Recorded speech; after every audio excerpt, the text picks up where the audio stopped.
Welcome back.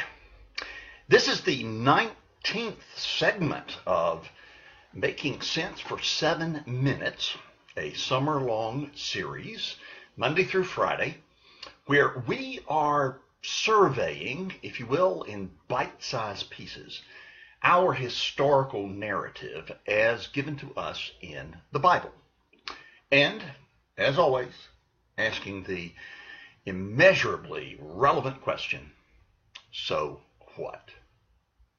Okay, now, this is a summer-long series, which means that very possibly this could go for 75 segments. And this is number 19, which means that if we do run 75 segments, I've already spent just about 25% of the time on the first 3 chapters in a book that has 1,189 chapters. So, I've used 25% of the time, covering 2.6% of the book.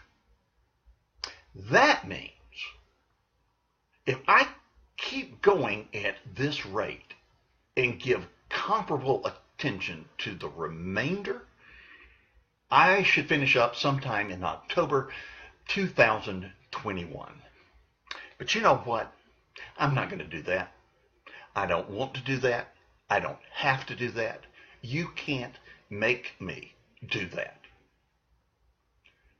But that's okay, because I don't have to do that in order for us to achieve our stated goal, and that is to survey our historical narrative as given to us in the Bible. But you need to know that the reason that I have spent so much time on Genesis 1 through 3 is because those first 3 chapters are like Act 1 of a play.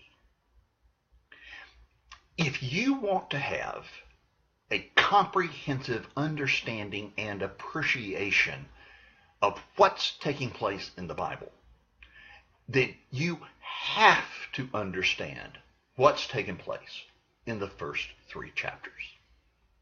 Otherwise, it's like you've entered into a play having missed the first act.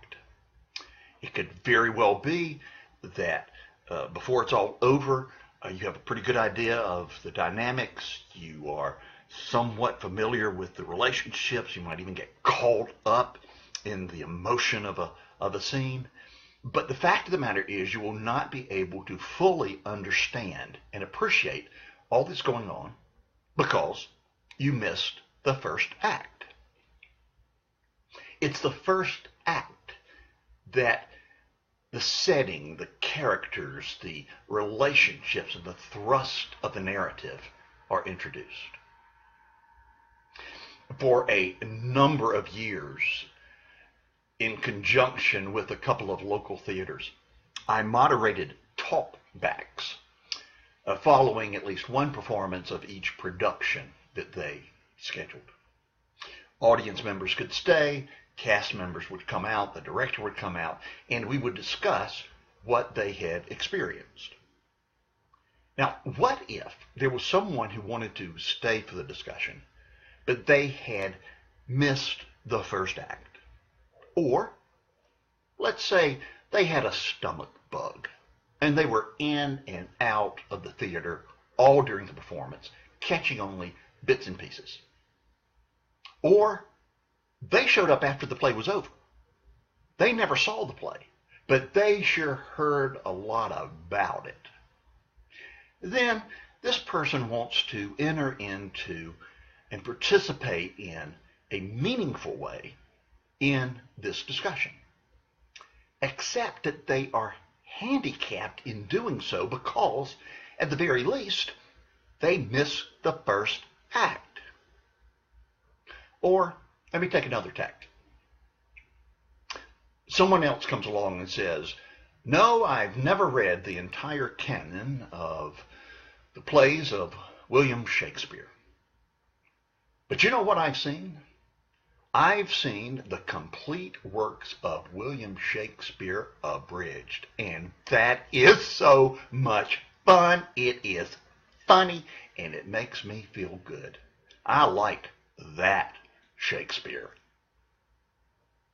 And I've read Shakespeare for Dummies. And that's where I go when I need some Shakespeare in my life. And recently, I've been reading on a daily basis from a little book called Shakespeare Calling. It's wonderful. Do you see where I'm going? By the same token, there are folks who will just show up at church.